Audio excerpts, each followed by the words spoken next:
The most powerful football match in history wasn't played for a trophy, it was played for survival. And the people who engineered it weren't coaches or players. They were generals, dictators, and heads of state who understood something the rest of the world was too distracted to notice. That a football match could move entire populations more effectively than any speech, any law, any army. This is not a story about football. This is a story about power. And football just happened to be the perfect weapon. Before football became a global religion, it was already becoming something more dangerous, a mirror of national identity. In the late 1800s, as European nations began competing internationally, governments realized something uncomfortable. When your national team won, your citizens felt pride, unity, and loyalty to the state. When your team lost, that same loyalty could turn into anger, division, and political instability.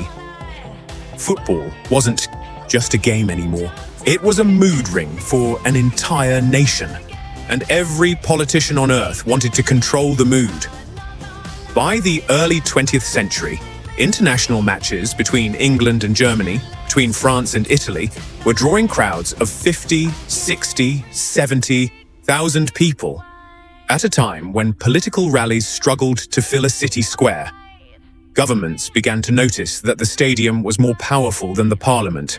The roar of a crowd watching their national team was something no election campaign could manufacture. And then came the man who decided to weaponize it completely. The year is 1934. Benito Mussolini is in power in Italy. He is building his vision of a new Roman Empire, projecting strength, discipline, and dominance at every opportunity. And when FIFA awards Italy the hosting rights for the 1934 World Cup, Mussolini doesn't see a sporting event. He sees a global stage. What happens next is one of the most controversial chapters in football history. Italy wins the tournament, but the path to victory is shadowed by accusations that will follow FIFA for decades. Referees made decisions that defied logic. Opposition teams reported intimidation. One Swedish referee who had officiated an Italian match was reportedly visited by Italian officials the night before the semi-final. The details have never been fully confirmed, but historians who have studied the tournament agree on one thing. The outcome was far too convenient for the man hosting the event. Mussolini stood in the stands in full military uniform as Italy lifted the trophy. He had his image, he had his propaganda, and he had proven something to every authoritarian leader watching. That sport could be staged, shaped, and weaponized. The lesson was not forgotten. 44 years later, on the other side of the world, a different kind of general was watching. Argentina, 1978. The country is under the iron grip of a military junta, a regime that came to power through a brutal coup just 2 years earlier. By 1978, thousands of Argentinian citizens have been disappeared, kidnapped, tortured, and killed by their own government. The international community is beginning to ask questions. Human rights organizations are raising alarms. And then Argentina hosts the FIFA World Cup. The timing is not coincidental. The junta understood that a successful World Cup would flood global media with images of cheering crowds, spectacular football, and a vibrant, welcoming Argentina, burying the stories of atrocities underneath a wall of sporting celebration. There is a detail about the 1978 World Cup that almost no one in the United States knows. The detention center known as ESMA, where prisoners were being tortured and executed during the tournament, was located less than 5 kilometers from the River Plate Stadium where World Cup matches were being played. Prisoners inside ESMA reported hearing the roars of the crowd during matches, the sound of celebration, while they waited in silence. Argentina won that World Cup. The general in charge, Jorge Videla, stood on the pitch to present the trophy. He shook hands with the players. The cameras broadcast it globally. Mission accomplished. The world watched the football and looked away from everything else. This pattern of using football to redirect global attention became the defining political strategy of the 20th century. During the Cold War, every match between a Soviet nation and a Western nation carried the weight of an ideological battle. When the Soviet Union's national team played the United States, it wasn't 11 players against 11 players. It was communism against capitalism, played out on grass. East Germany, a nation of 17 million people propped up by authoritarian control and Soviet support, invested extraordinary resources into sport. Not because their leaders loved athletics, but because an Olympic gold medal or a World Cup qualification was worth more in international credibility than a decade of diplomatic negotiations. Sport was the fastest, cheapest, most emotionally resonant form of propaganda ever invented. And then came the modern era, and the stakes got even higher. In 2003, a relatively unknown investment group from Abu Dhabi began quietly studying a list of European football clubs. They were not looking for passion. They were not looking for a hobby. They were running a calculation: which asset, if purchased, would generate the greatest return in global soft power per dollar invested. They chose Manchester City. In 2008, Sheikh Mansour bin Zayed Al Nahyan completed the purchase. At the time, Manchester City was a mid-table English club with modest ambitions and a faithful but frustrated fan base. Within 5 years, they were Premier League champions. Within 15 years, they were the most successful football operation in the world. With satellite clubs on 6 continents, a global media network, and the City Football Group brand recognized in markets that had never heard of Abu Dhabi's government before.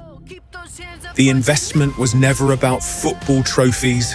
It was about something far more valuable: the daily, voluntary attention of hundreds of millions of people who would associate joy, excellence, and aspiration with the same nation that funded the whole project. Qatar understood this better than anyone. When Paris Saint-Germain was purchased by Qatar Sports Investments in 2011, France was one of the most influential voices in global football governance. Within months of the PSG acquisition, France quietly supported Qatar's bid for the 2022 World Cup. A coincidence, said the official statements. A calculation, said everyone who understood how power actually works. The 2022 World Cup in Qatar cost an estimated $220 billion to host. That number is so large it barely registers. To put it in perspective, every previous FIFA World Cup combined had cost less. Qatar built 7 stadiums, an entire metro system, a new airport, and dozens of luxury hotels in preparation for a tournament lasting 28 days. No rational financial model explains that investment, unless you understand that Qatar was not buying a football tournament. It was buying a decade of global media attention, diplomatic leverage, and the right to sit at tables where small nations are normally never invited. And it worked. Newcastle United, purchased by Saudi Arabia's Public Investment Fund in 2021, followed the same blueprint. A nation facing intense international scrutiny over human rights, including the assassination of journalist Jamal Khashoggi, acquired one of English football's most beloved clubs and immediately began flooding the market with transfer fees that made the football world forget every uncomfortable question it had been asking. The formula is now openly discussed in academic papers on geopolitics and international relations. Buy a football club, invest heavily, win trophies, generate goodwill, convert global attention into diplomatic currency. The scholars call it sportswashing. The governments doing it call it investment. The fans watching it, largely, call it exciting. So, here is the question that no one in the stadium ever asks. When you watch a World Cup final, when you see 1 billion people united around a single match, when you feel the genuine, unscripted joy of a last-minute goal, is that moment of unity a beautiful accident of human nature? Or is it the intended product of a decades-long strategy engineered by people who understood that the most effective cage is the one the prisoner decorates themselves? Football is the only thing on earth that makes a Brazilian and a German and a Nigerian and an American all feel the same emotion at the same second. That is not a small thing. That is an almost incomprehensible amount of collective human feeling concentrated, scheduled, and broadcast. And somewhere, there are people who have spent billions of dollars to make sure that when that feeling happens, it has their flag on it. The next time you watch a World Cup final, remember, millions are watching the match. But somewhere, powerful people are watching something far more valuable. If this made you see football differently, if something shifted in how you understand the world behind the game, then this channel is where you need to be. Subscribe, because we are just getting started. And tell me in the comments, do you think football is still a sport, or has it become something else entirely?